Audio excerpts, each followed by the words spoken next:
Semana que acaba, semana que começa. A semana que terminou foi uma semana dominada pelos dados da inflação nos Estados Unidos, por especulações em torno de tarifas, das possíveis tarifas que Donald Trump poderá implementar e ainda pelos resultados empresariais. O Donald Trump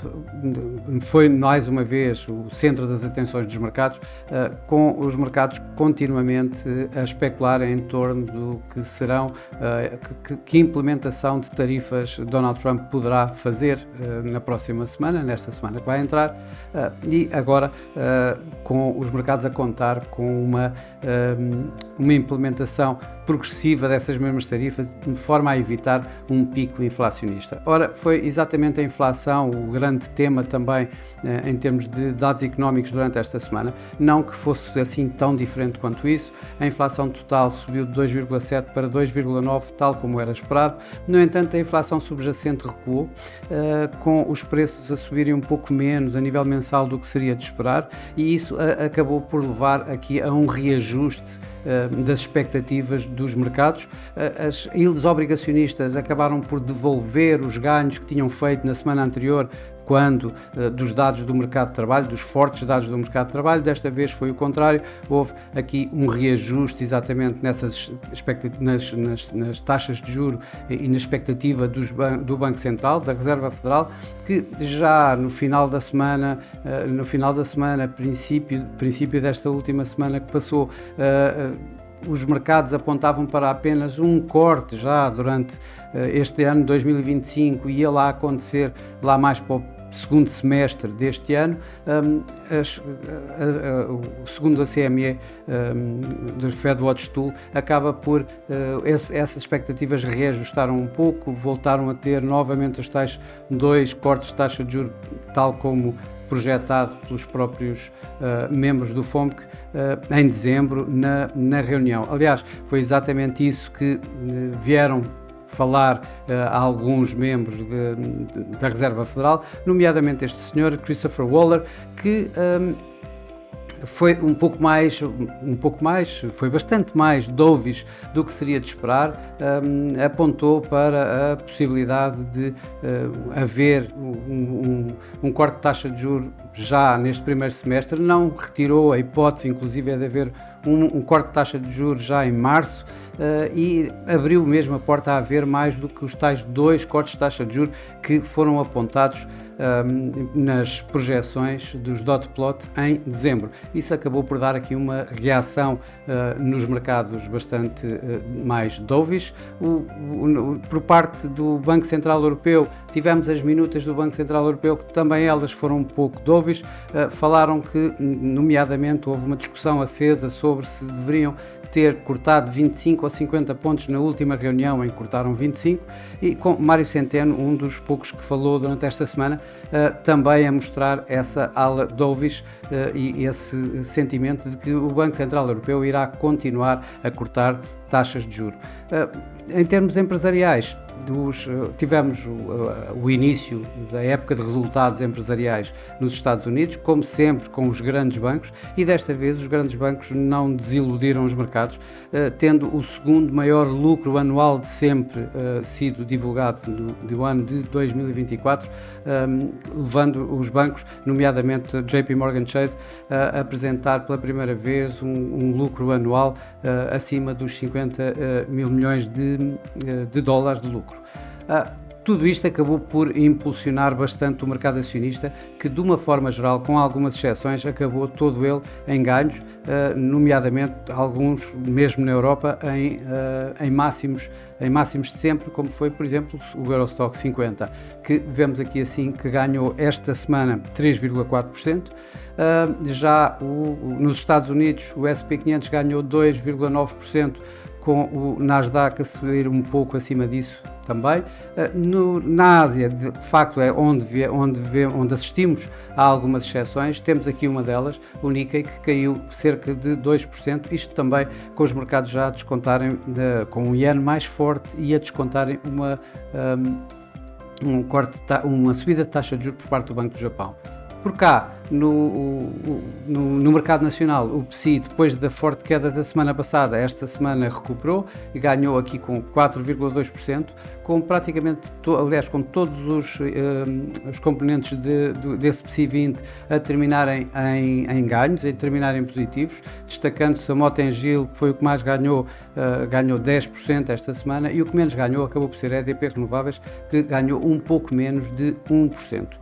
No mercado cambial, de facto, tivemos esta semana uma surpresa, ou seja, o dólar não ganhou, parou os ganhos pela primeira vez ao fim de 5 semanas consecutivas de ganhos, e o iene, por outro lado, acabou por ganhar esta semana, isto na semana anterior exatamente à reunião do seu Banco Central. O euro-dólar no início da semana ainda fez um mínimo a 1,0177, ou seja, um mínimo também de 2 anos, de mais de 2 anos, abaixo dos tais 1,02, mas acabou por, depois com os dados da inflação, chegar acima de 1,0350, mas acabou por terminar, digamos, em torno dos níveis praticamente de abertura, abriu ligeiramente acima de 1,02, 1,0234, foi o nível de abertura da semana, para terminar à volta dos 1,0275, ou seja, pouco alterado desses mesmos níveis, tentado a consolidar esta semana a estes níveis. Já o dólar-iene caiu dos recentes máximos,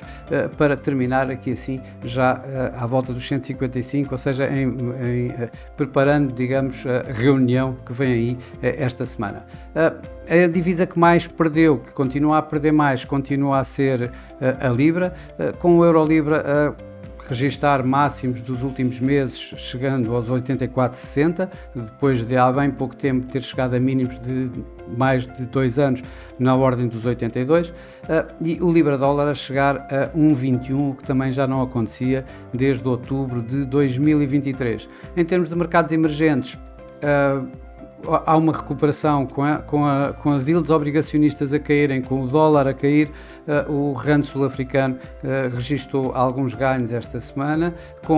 ganhando face ao dólar cerca de 2%, um pouco menos de 2%. Já o peso mexicano continua pressionado em torno de todas as especulações das tarifas sobre o México, que Donald Trump poderá lançar, e continuou a perder esta semana, mesmo face ao dólar, cerca de 0,4%. No mercado de commodities também houve alguma volatilidade, os preços do petróleo subiram novamente, fizeram novos máximos,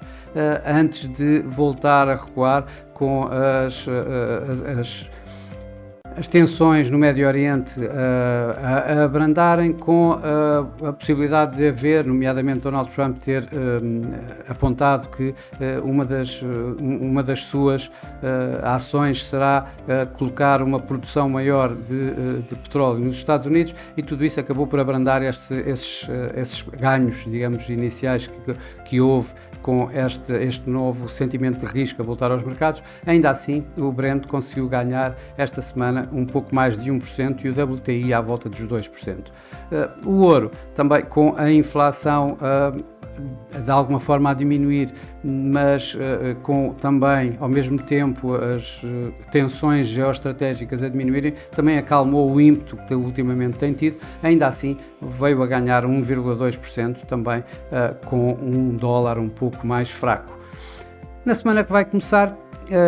todos os olhos vão, obviamente, para Donald Trump. Vamos ter também atenção ao que se vai acontecendo na Suíça, em Davos, e com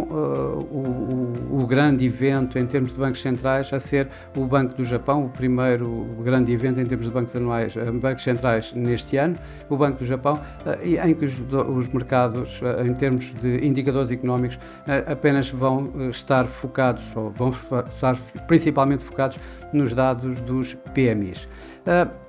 Amanhã já, ou seja, segunda-feira, vamos ter a tomada de posse de Donald Trump, e aqui está a grande, digamos, a grande dúvida do mercado: o que é que Donald Trump irá lançar já nos seus primeiros dias, se vai ser agressivo nas tarifas, se por outro lado é o corte de impostos, ou se por outro lado vai dirigir-se principalmente à imigração, ou se tudo isso, já que se falam em mais de 100 ordens executivas que podem ser feitas nestes primeiros dias por Donald Trump. Isso, obviamente, vai ter um impacto forte nos mercados durante esta semana. Por outro lado, vamos seguir o que se vai passando em Davos, na Suíça, no Fórum Económico Mundial, em que vão estar líderes mundiais, inclusive Donald Trump, que vai estar por videoconferência neste fórum, mas também vão estar banqueiros centrais, vão estar grandes empresários e, portanto, qualquer notícia mais impactante que venha das muitas reuniões que vão existir, das muitas palestras que vão existir em Davos, vão certamente também ser alvo da atenção dos mercados e impactar esses mesmos mercados. Como eu disse anteriormente, em termos de dados económicos, é uma semana relativamente tranquila, em que são exatamente os dados da atividade económica privada que vão atrair a atenção dos investidores, principalmente na Europa, isto quando estamos a poucos dias da nova reunião do Banco Central Europeu. Mas falando em bancos centrais, o que vamos ter esta semana é o Banco do Japão, em que o mercado está bastante à espera de uma subida de 25 pontos base. Os mercados neste momento estão a descontar cerca de 80% essa possibilidade, isto levando, obviamente, continuando a levar o iene a ganhos. Caso isso não aconteça, caso digamos, o mercado se desiluda com uma não ação por parte do Banco do Japão, poderemos ver então novas perdas do iene, com o dólar iene e o euro iene a voltar a subir. Obviamente, no fim, também vamos ter durante esta semana a continuação dos resultados empresariais, já não tão na tal banca que tínhamos falado, mas começamos a ter grandes empresas industriais, o caso da Alcoa, da General Electric, os químicos como Procter & Gamble, Johnson & Johnson e sempre a Netflix, que já em tempos se conseguia mover mercados e que acredito que com bons resultados possa continuar aqui assim a implementar exatamente o mesmo sentimento que os mercados ultimamente têm vindo a sentir em termos das grandes empresas tecnológicas. Bom, para já é tudo. Desejo a todos uma boa semana, bons negócios e para a semana cá estarei com mais um Semana que Acaba, Semana que Começa. Até lá!